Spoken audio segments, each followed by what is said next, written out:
Amen, amen. Praise the Lord.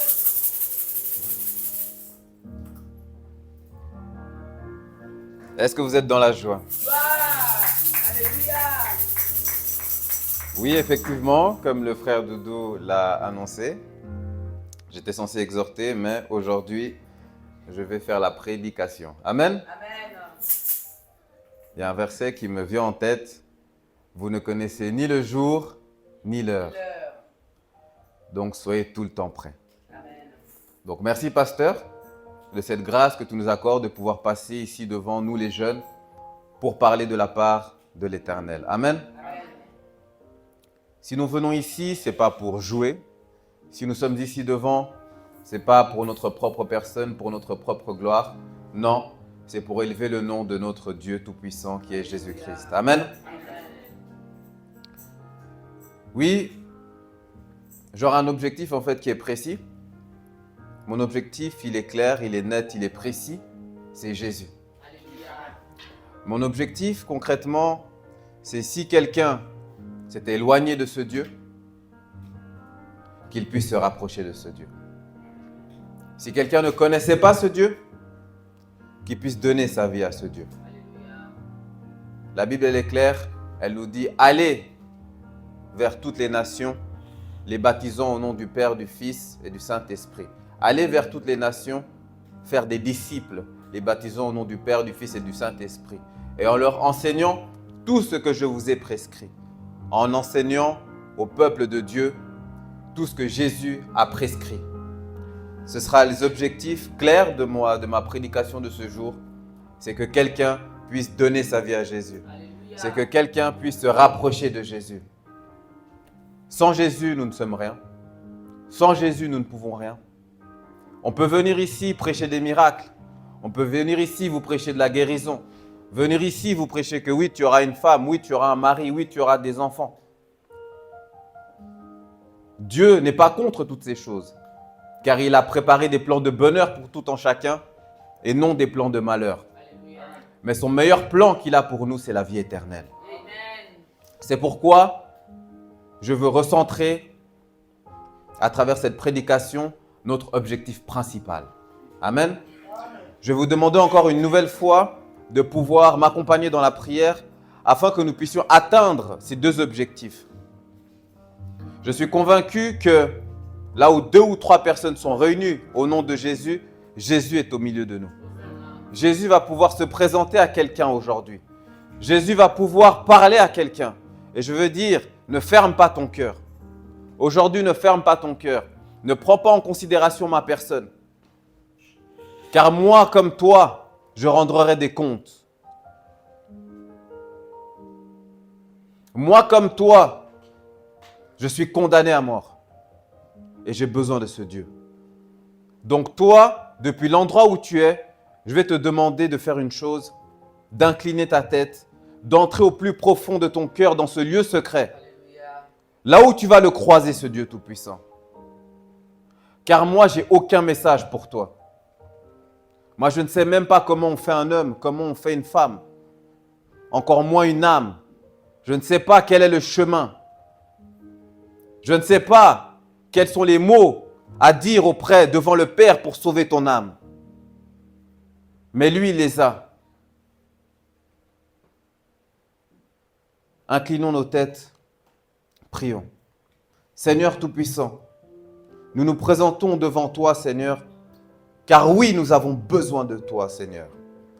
Seigneur, qu'à travers les paroles qui sortiront de ma bouche, que quelqu'un, Seigneur, puisse se rapprocher de toi s'il s'était éloigné. Que quelqu'un puisse te donner sa vie, Seigneur. Car oui, Seigneur, tu ne prends aucun plaisir à voir tes enfants mourir. Mais tu veux que chacun d'entre nous soit sauvé.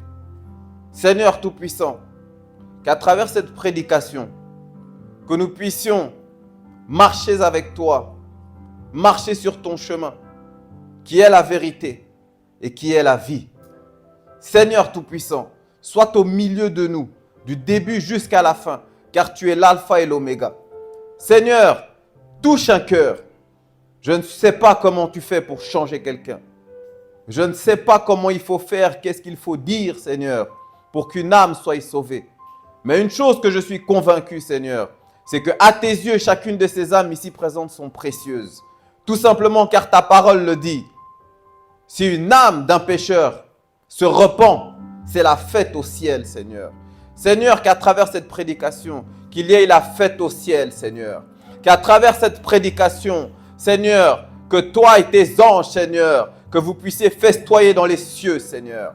Seigneur, nous ne sommes pas venus uniquement pour remplir les bancs, Seigneur, mais nous sommes venus pour remplir ton royaume au nom puissant de Jésus-Christ. Seigneur, je rends captif à ta parole chacune des oreilles qui entendront, Seigneur, ces paroles. Seigneur, je rends nul et sans effet toute stratégie démoniaque de près ou de loin au nom puissant de Jésus-Christ. Seigneur, touche, remplis, console, agis. Là où la main de l'homme ne peut pas, Seigneur, je suis convaincu que toi tu peux. Merci encore pour ce moment. Sois avec nous du début jusqu'à la fin. Au nom du Père, du Fils et du Saint-Esprit, nous avons ainsi prié et nous disons tous Amen. Amen, amen. Oui, comme je vous ai spécifié, il y a des objectifs qui sont clairs. Lorsque nous venons à l'église, ce n'est pas tout simplement par habitude. Lorsque nous venons à l'église, ce n'est pas tout simplement pour faire plaisir à un pasteur, à un frère ou même à notre propre conscience en essayant de se mentir. Non. Si nous venons ici, c'est qu'il y a quelque chose, il y a un objectif qui est précis. Le thème de cette prédication va être une phrase inspirée de notre pasteur qui l'a dit souvent lors de nos enseignements ou lors de son passage. C'est qu'il y a un royaume à gagner et un enfer à éviter. Amen. Il y a un royaume à gagner et un enfer à éviter. C'est une chose souvent qu'on oublie. On oublie. C'est comme si quand on parle de l'enfer, seul ça n'existe pas. On a l'impression que notre vie ici-bas est éternelle déjà. On programme des plans, toutes sortes de plans. Ça commence déjà depuis le bas âge. Depuis le bas âge, on pose des questions même aux enfants. Qu'est-ce que tu veux faire plus tard? Comme si cette vie ne s'arrêtait qu'ici. Mais maintenant, la question que j'ai envie de vous poser, pourquoi on ne veut pas penser à ce qu'il y a après la mort? Tout en chacun ici-bas, on peut constater une chose, c'est que cette vie, elle est éphémère. Et si vous allez dans les maisons de retraite, demandez à certaines personnes, cette vie pour toi, elle est passée comment? Ils vont vous dire rapidement. Ils vont vous dire cette vie, elle est passée rapidement.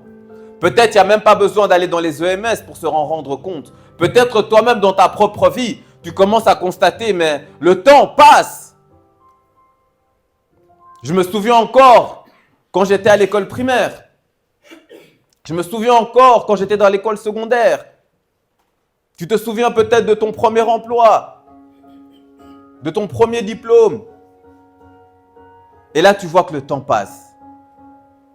Une chose à te dire, effectivement, ce temps finira par passer et ce monde avec. Amen. Amen. Sans plus tarder, je vais demander au frère Yannick de nous mettre Job, chapitre 14, versets 1 à 2. Amen.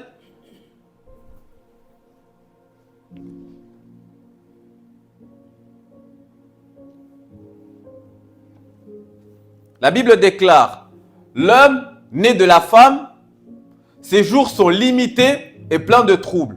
Donc ici, la Bible elle est claire. Nos jours sont limités. Et ici-bas, en plus, ce qu'on constate, c'est qu'il y a plein de troubles. On se focalise souvent sur les troubles qui peuvent nous arriver et comment réussir à passer en dessus de ces troubles. Amen. On va lire au verset 2. Qu'est-ce que la Bible continue à nous dire? Il est comme une fleur qui germe et puis se fane. Il fuit comme une ombre furtive. Il ne dure pas. La Bible, elle parle de qui ici? Pour rappel, retourne au verset 1, frère Yannick. Elle nous parle de l'homme né de la femme. Donc, nous tous ici, notre temps va passer vite. Ici même, la Bible, elle nous parle au verset 2, elle nous compare comme il est comme une fleur qui germe et puis se fane. Nous-mêmes, lorsque nous regardons les fleurs, nous disons « Ah, mais ça passe vite ». Il fuit comme une ombre furtive et il ne dure pas. La Bible est claire. La vie de l'homme né de la femme ne dure pas. Jacques 4, verset 14, la Bible va toujours dans le même sens et appuie ce raisonnement que la vie est éphémère, que la vie est courte.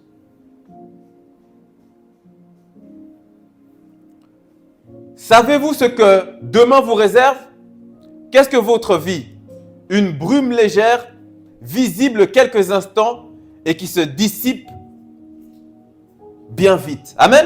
Amen. Ici, la Bible, elle déclare que la vie, qu'est-ce que la vie? La vie, c'est une brume légère. Une brume légère, c'est quoi? Dans d'autres versions, on peut voir comme un petit nuage. Je ne sais pas si vous vous êtes déjà allongé en train de regarder le ciel. Des fois, vous pouvez constater, ah, je vois un nuage. Quelques instants après, ce nuage n'est plus. Et c'est la même chose. Aujourd'hui, vous pouvez avoir cette symbolique comme si nous sommes éternels. Or que non. Ça me fait même penser, une fois j'étais à l'armée, on m'avait laissé de garde.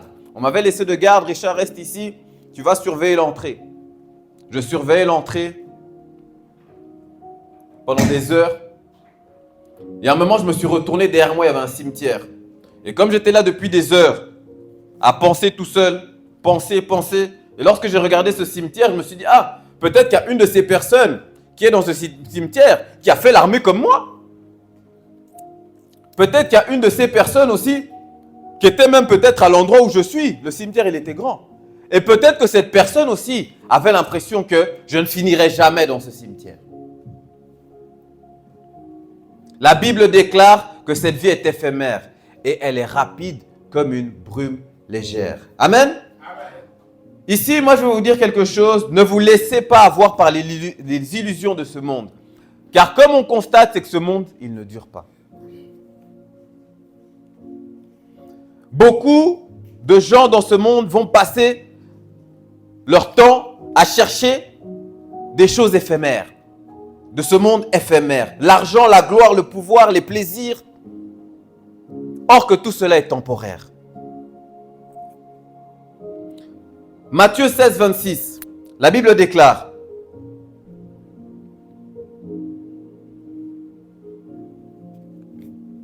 si un homme parvient à posséder le monde entier, à quoi sert-il s'il perd sa vie? Et que peut-on donner pour racheter sa vie?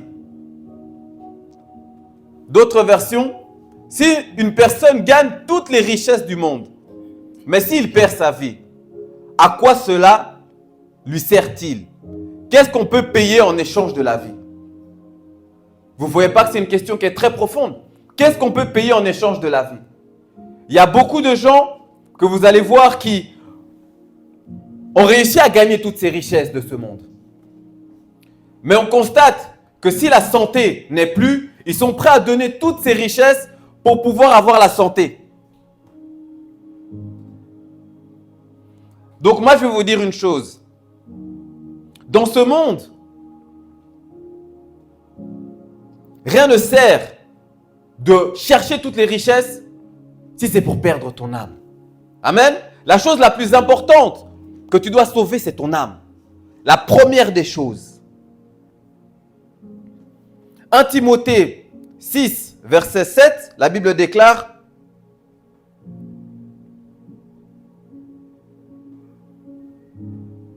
nous n'avons rien apporté dans ce monde et ne nous pouvons rien en emporter. Ça veut dire que quand tu es venu, tu n'avais rien. Et quand tu partiras aussi avec rien. Amen. C'est-à-dire, tu peux maintenant essayer d'amasser toutes ces richesses du monde,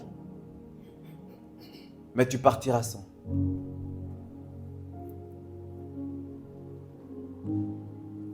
Luc 12, 20 à 21.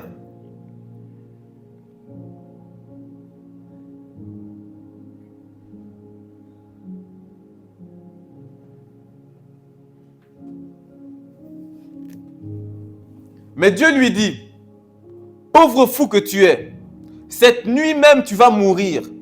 Et tout ce que tu as préparé pour toi, qui va en profiter? Mais Dieu lui dit, tu es fou. Cette nuit, je vais te reprendre la vie. Et tout ce que tu as mis dans tes greniers, qui va l'avoir? Qui va l'avoir?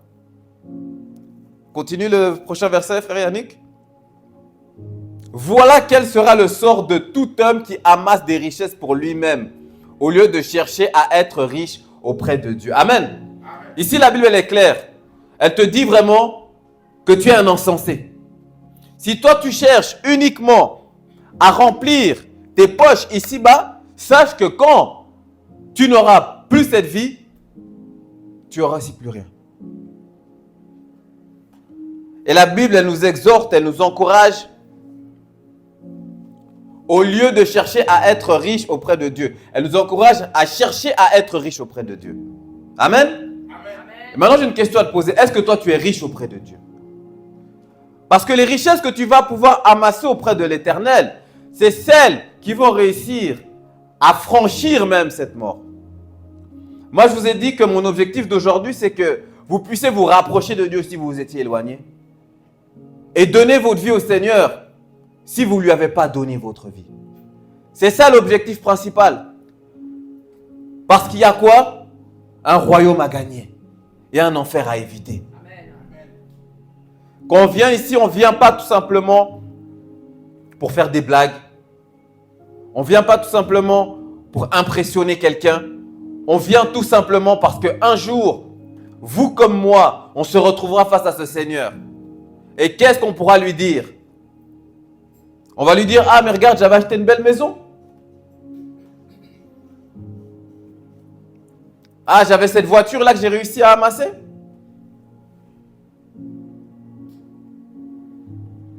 La Bible, elle est claire. Elle nous dit qu'il est réservé à l'homme de mourir qu'une seule fois. Hébreux 9, 27.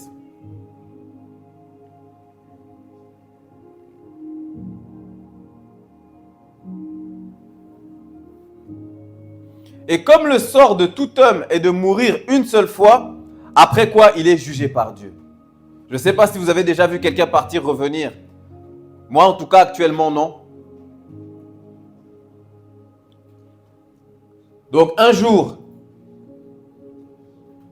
la Bible, elle est claire. Nous tous, comme nous sommes ici présents, nous allons mourir. Et c'est à ce moment-là qu'il viendra le jugement. Et lorsque ce jugement arrivera, il n'y aura que deux destinations possibles. Lorsque ce jour arrivera, il n'y aura que deux destinations possibles.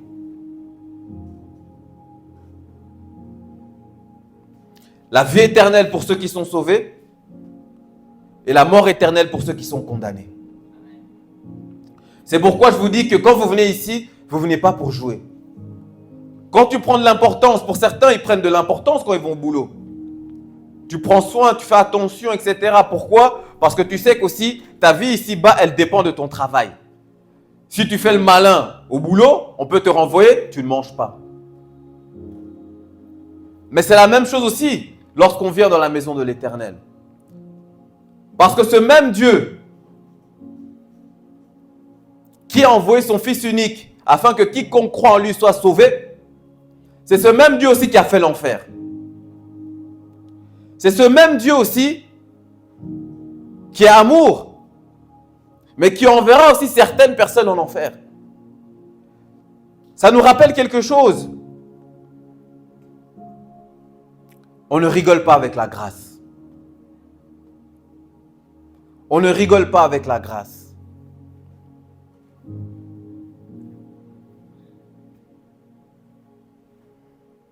Dans Apocalypse 21, 3 versets... Pardon, Apocalypse 21, versets 3 à 4.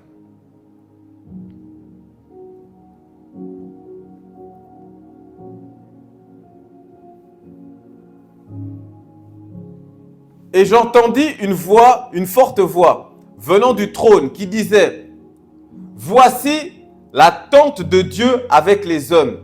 Il habitera avec eux, ils seront ses peuples, et lui, Dieu avec eux, sera leur Dieu. » Amen. Je lis une autre version.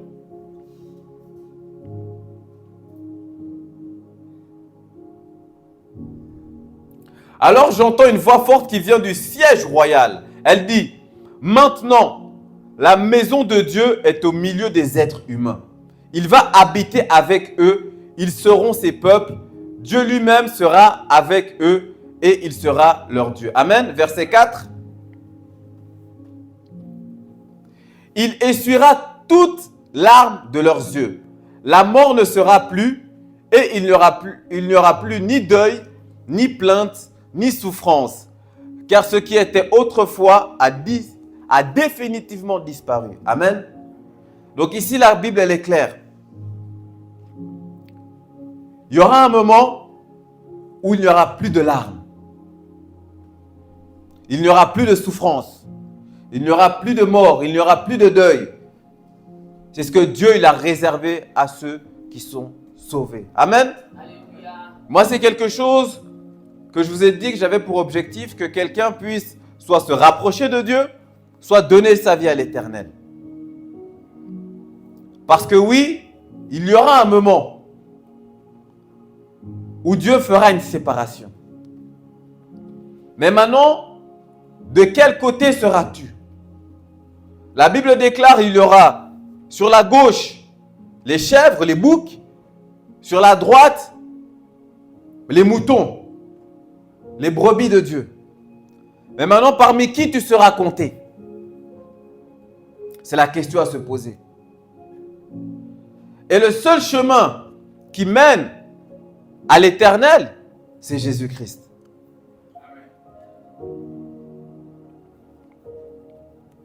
Si aujourd'hui, tu es encore ici compté parmi les vivants, c'est que Dieu a jugé utile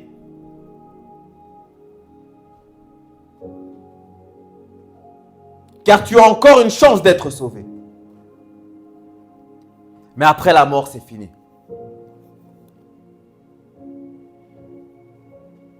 Après la mort physique, si tu tombes face à la deuxième mort, qui est la mort éternelle, c'est là où il y a la condamnation éternelle. Apocalypse 20, verset 15.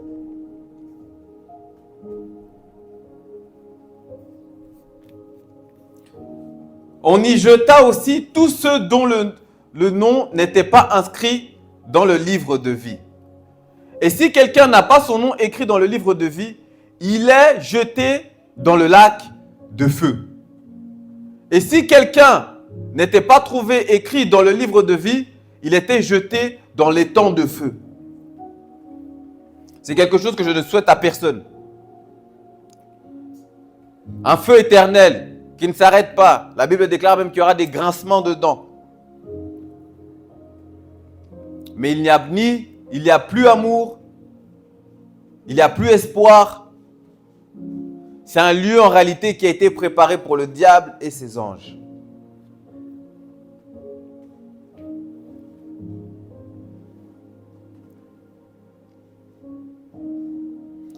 Nous allons lire Matthieu 25, 41.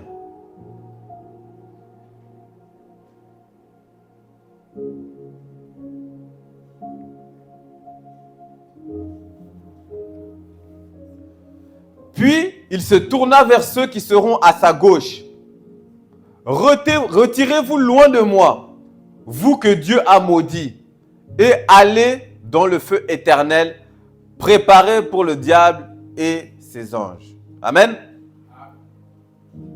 Dis à ton voisin, il y a un royaume à gagner et un enfer à éviter. Alléluia.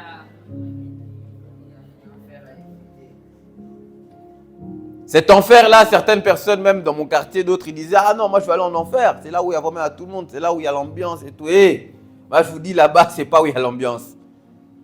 C'est là-bas où il y a le feu éternel. Là, le diable est déjà condamné. Comme le diable est déjà condamné, c'est quoi son plan? Son plan, c'est qu'il veut ramener le plus d'enfants de Dieu là-bas pour qu'ils souffrent avec lui. Il y a des gens, c'est comme ça même dans ce monde. Il y a d'autres, ils vont voir, il a passé par tel chemin, il souffre, il galère. Au lieu de te prévenir, non, il va te laisser aussi prendre ce chemin que vous soyez les deux dans la même histoire. D'autres même, ça peut être des amis proches. Au lieu qu'ils te disent, ah, moi je suis tombé dans tel piège. Attention, il va te dire, non, ah, vous êtes les deux dans la même chose, il est content.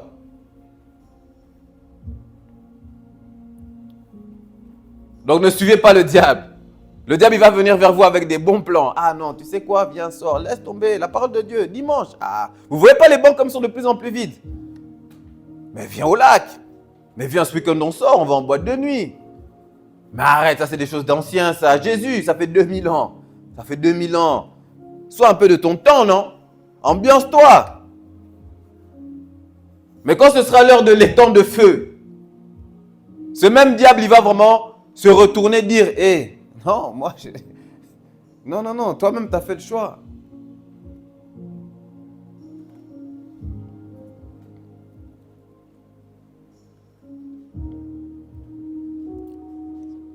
Il y a un enfer à éviter. Amen. C'est pour ça aussi, pour ceux qui ont la connaissance, si vous avez réellement la connaissance, vous devez commencer aussi à œuvrer pour le Seigneur dans son objectif principal. Quel est l'objectif principal de Dieu? Dieu ne prend aucun plaisir si une âme est envoyée en enfer. Il ne s'en réjouit pas du tout. Et la preuve en est, si nous lisons dans Luc 15, verset 7, c'est la fête au ciel quand il y a une âme qui est sauvée. Je vous assure qu'il en est de même au ciel. Il y aura plus de joie pour un seul pécheur qui change de vie que pour 99 justes qui n'en ont pas besoin. Donc, il y aura plus de joie pour un seul pécheur qui change de vie. Donc vraiment, le cœur de l'Éternel est en joie si toi tu es sauvé de l'enfer. Donc si toi tu as la connaissance que oui, il y a un enfer, cet enfer il a évité, oui, il y a un royaume, ce royaume est à gagner. Dieu,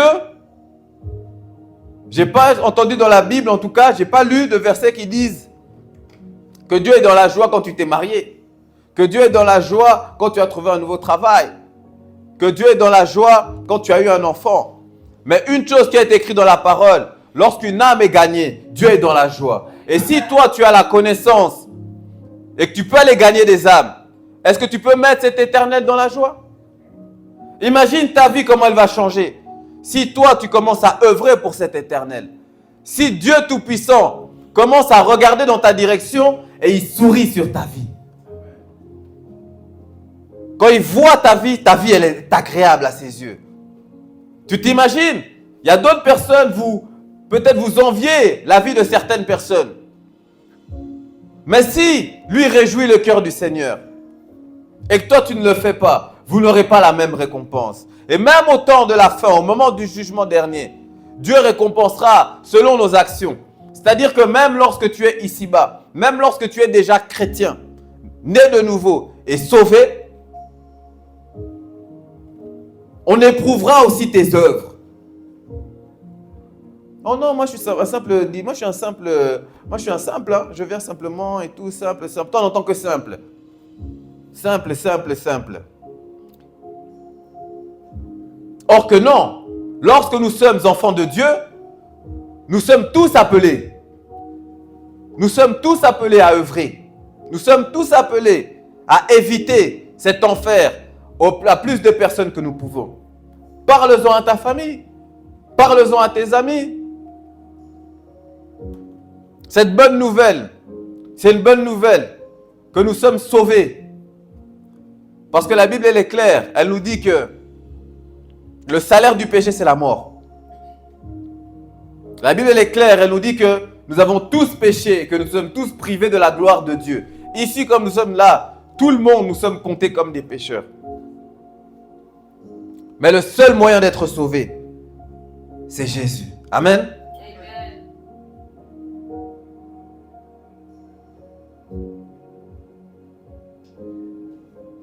Même ta justice, si tu te dis, ah oui, mais moi je me comporte bien, ta justice aux yeux de Dieu est comme un vêtement souillé.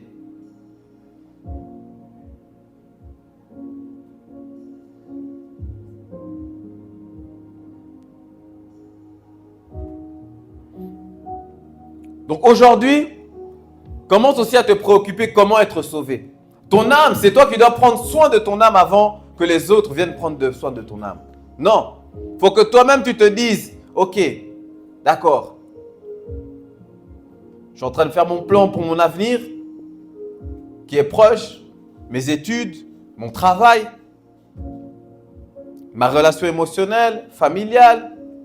Mais pense aussi à après. Pense aussi à après. Comment être sauvé? La Bible elle est claire. Comment être sauvé? Reconnaître tout d'abord que nous sommes pécheurs. Amen. Amen, amen. 1 Jean, chapitre 1, verset 9. 1 Jean, chapitre 1, verset 9.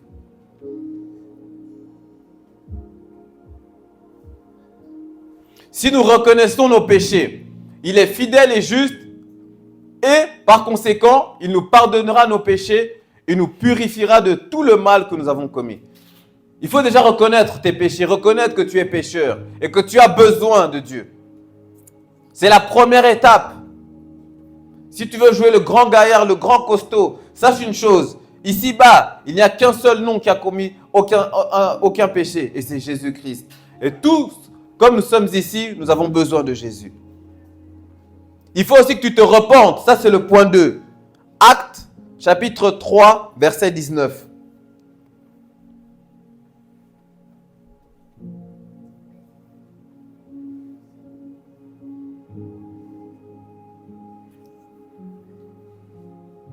Maintenant donc, changez et tournez-vous vers Dieu pour qu'il efface vos péchés. Amen. Dans d'autres versions, c'est clair, ils disent « Repentez-vous donc et vous convertissez afin que vos péchés soient effacés. » Pour que tes péchés soient effacés, il faut que tu te repentes. Il faut que tu te repentes. D'autres personnes sont baptisées, mais en réalité, ils ne sont pas réellement repentis.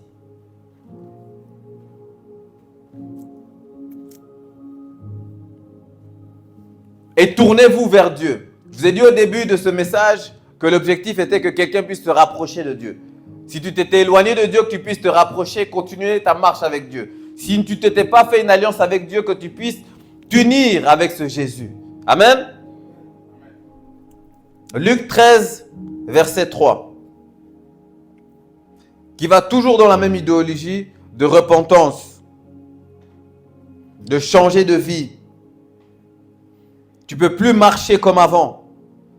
Tu ne peux plus rester dans les choses que toi-même tu jugeais comme inéquité. Non, je vous le dis, mais vous, si vous ne changez pas, vous périrez tous, vous aussi. La Bible, elle est claire. Si tu veux faire le Rambo, tu veux faire le têtu, tu vas périr.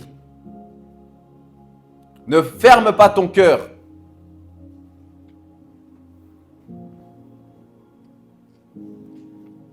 Comment être sauvé? Le point 3, c'est d'avoir foi en Jésus-Christ. Amen. La Bible déclare dans Jean 3,16 « Car Dieu a tant aimé le monde qu'il a donné son Fils unique, afin que quiconque croit en lui ne périsse point. » Afin que quiconque croit en lui. Il faut que tu aies foi en Jésus-Christ. Afin d'avoir la vie éternelle. Amen. La Bible est claire. Dans Jean 14,6, Jésus lui dit « Je suis le chemin, la vérité et la vie. Nul ne vient au Père que par moi. » Tu ne peux pas aller au Père sans passer par Jésus-Christ. Tu as besoin de Jésus-Christ. Sinon, tout ce qui a été dit avant, à un moment donné, même Dieu va te remontrer peut-être cette prédication. Il va te dire, écoute, tu étais présent là, tout était clair, qu'est-ce que tu n'as pas compris? Tu vas commencer même à parler japonais. Dieu aussi va te répondre aussi en japonais. Il va te dire, je comprends même toutes les langues que tu essaies de fuir. Il va te rattraper aussi. Tu vas parler peut-être en langue, ouais, mais. Dieu aussi va bien te répondre aussi. Ah, bah.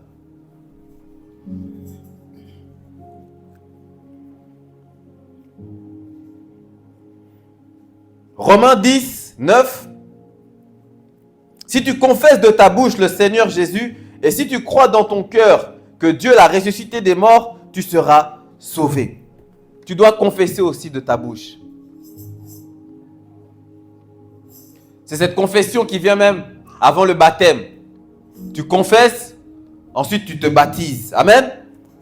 Dans Marc 16, 16, la Bible est claire. Celui qui croira, cet aspect de foi en Jésus-Christ, et qui sera baptisé sera sauvé. Amen. Mais celui qui ne croira pas sera condamné.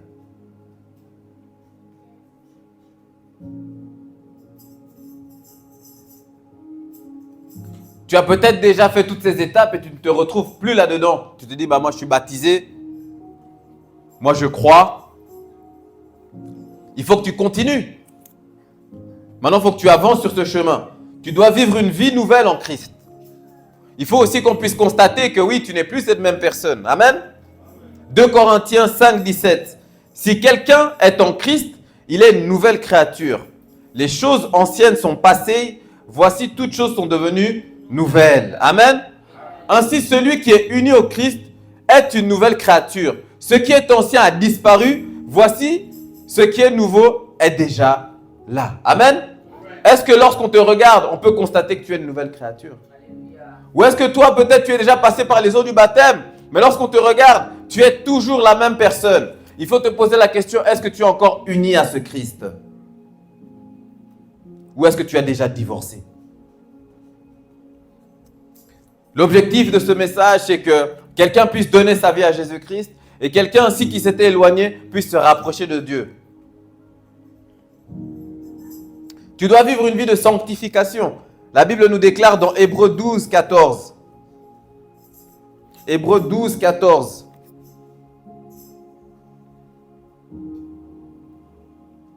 Faites tous vos efforts pour être en paix avec tout le monde.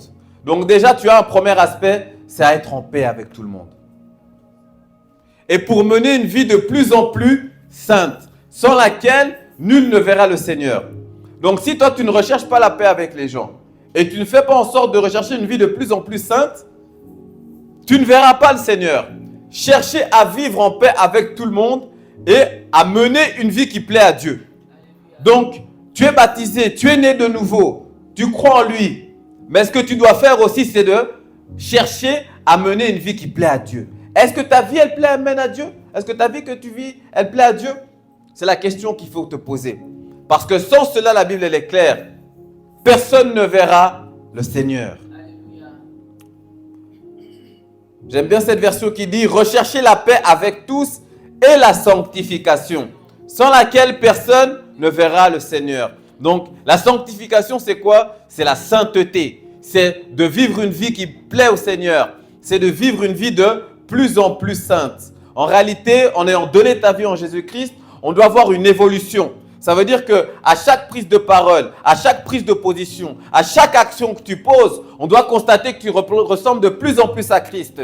À chaque fois qu'on te regarde, on doit dire qu'il ressemble de plus en plus au Christ. On ne voit de moins en moins Richard, on voit de plus en plus Jésus. On voit de moins en moins Yannick, on voit de plus en plus Jésus. On voit de moins en moins Richardine, on voit de plus en plus Jésus.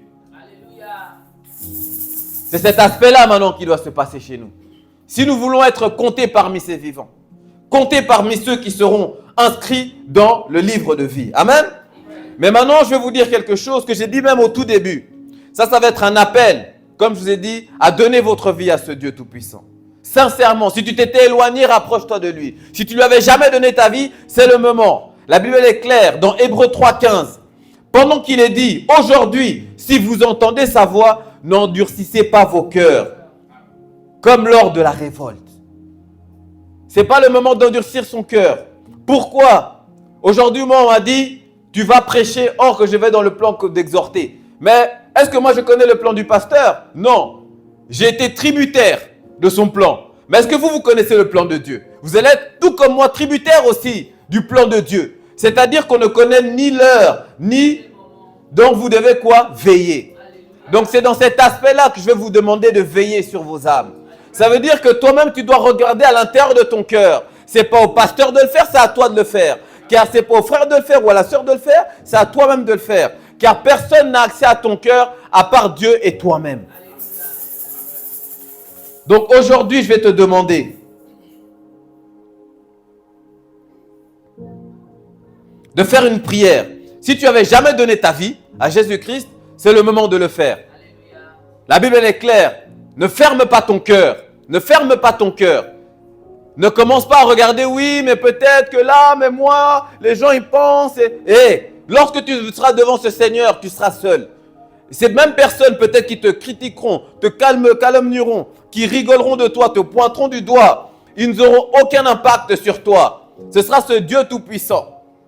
N'aie jamais honte de lui devant les hommes.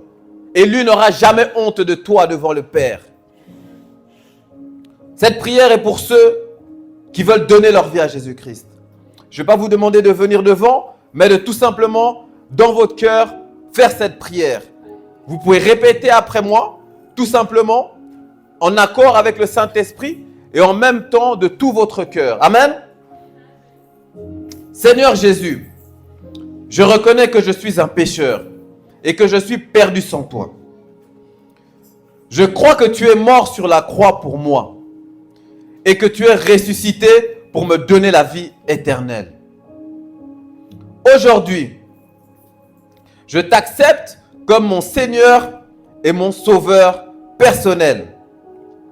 Seigneur, pardonne mes péchés, transforme ma vie et aide-moi à marcher avec toi chaque jour. Merci pour ton amour et merci pour ton salut éternel. Amen. Amen.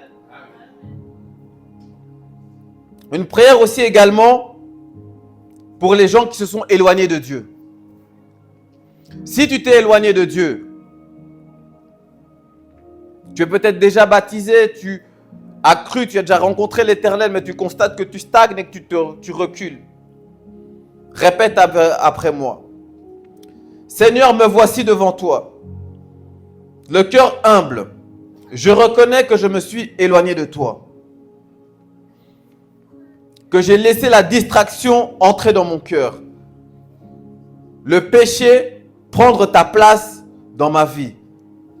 Mais aujourd'hui, je veux revenir à toi au nom puissant de Jésus-Christ. Restaure ma relation avec toi. Redonne-moi la soif de ta présence, le désir de lire ta parole, le désir de marcher selon tes voies. Remplis-moi de ton Saint-Esprit et fortifie-moi pour ne plus m'éloigner de toi. Merci Seigneur pour ton amour et ta grâce infinie. Je te donne de nouveau ma vie. Seigneur, je veux marcher avec toi chaque jour. Amen. Amen. J'espère que vous avez pu vous rapprocher de Dieu et donner votre vie au Seigneur. Amen. Amen. Je vais la laisser.